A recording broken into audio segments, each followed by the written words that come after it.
په کراچي ښار کډه مارکیټ لیارۍ کې د فکر انسانیت او چغرزي یوت کمیټي لخوا امپورټنس اف نیټورکینګ اینڈ کمیونټي ډیولپمنٹ عنوان لاندې یو دستور وشوه.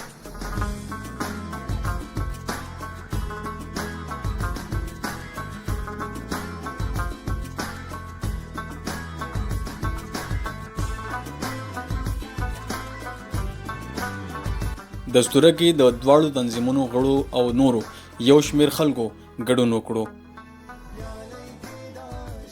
د نظامت چارې روخان جمال تر سره کړې. د دستورې ته ډاکټر عباد د پروګرام ستر ملما جهان عالم د خپل خوري او ژبې او د قام په حق لا ډېری ګټوري خبرې وکړې. اول خو زه د ټولو نه د وایس اپ ماجد خان ډېره زیاته مننه کومه چې موږ له دا مقرره کړه. رونو دلته چې دوی دا یو خوندور پروګرام د شانګلې د بونیر او د تورغر رونو را جوړ کړی و او په هغې کې موږ ته کوم درناوی راکړو نو په هغې باندې ډېر زیات خوشحاله یو. د زړه نه ورته سلامونه کومه. موږ پښتانه چې څومره یو لکه دا بدقسمتي ده زمونږ بار بار دا خبره ویل کېږي د کراچۍ د پښتنو په حوالې سره به یو خبره وکړم چې دلته کې 50 لکه دي 80 لکه دي او یا لکه دي بیخي به ټیک وایي به خو دا راته وایي چې په موږ کې دومره سیاسي شعور نشته چې موږ په دې ځای کې قومي اسمبلۍ او صوبایي اسمبلۍ څومره ممبران جوړ کړي دي یا جوړولی شو. دا په موږ کې د دغه سیاسي شعور کمی دی، د اتفاق او اتحاد کمی دی. هیومن ڈیولپمنٹ پاکستان صدر رانا آصف حبیب د خیر ښېګړې په تنظیمي امور تربیتی او تفصیلی خبرې وکړې. اور میرا پورے پاکستان میں ہی رہتا ہے کیپیسٹی بلڈنگ کا ٹریننگ کا پروگرام.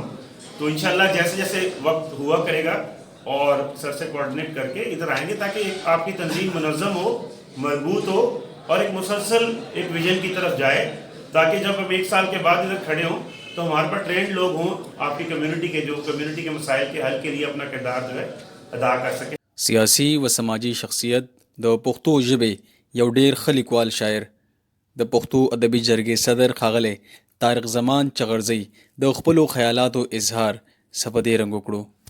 ډیره مننه ماجد خان، ډیر زیات خوندور سیشن شو، یو ډیر ښه محفل شو. داسې ده چې دلته زموږ د چغرزو د سیمې ډیر تکړه ځوانان اوسي او دلته ژوند کوي او هغې دلته سوشل اکټیویټي کوم سماجي خدمات چې دي هغې هم ترسره کوي او هغې په مختلفو نومونو باندې دلته تنظیمونه دي لکه د مثال په توګه فکر انسانیت ویلفیر ټرسټ دی، چغرزي یوت کمیټي ده، ینګ اتحاد ګروپ دی، داسې نور هم د چغرزي د سیمې یو شمیر تنظیمونه شته.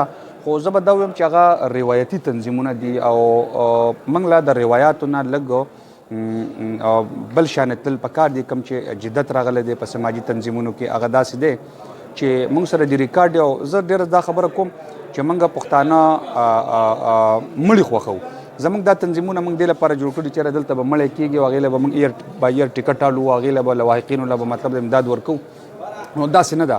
زه وایم چې موږ خپل کم نوی نسل چې دی هغه خواکه جینکۍ دي که هغه لکان دي چې هغې ته موږ اویرنس ورکو، هغې ته موږ ارګنایز کو، هغې ته موږ ایجوکیشن ورکو، هغې موږ د حقوقو نه انساني حقوقو نه خبر کو، هغې موږ د مختلفو ادارو نه خبر کو چې د ادارې څه کار دی.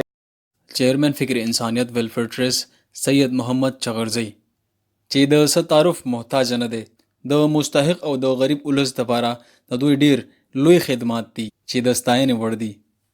هغوی په خپله وینا کې وویل اور ہم لوگوں کے کام کس طرح کریں، کس طرح ہم لوگوں کو فائدہ پہنچا سکتے ہیں.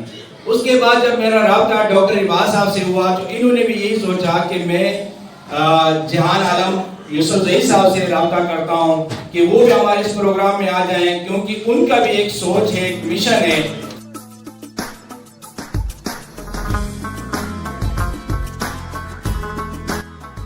د پروګرام په آخري برخه کې د ټولو ګډونوالو مېلمستیا وشوه.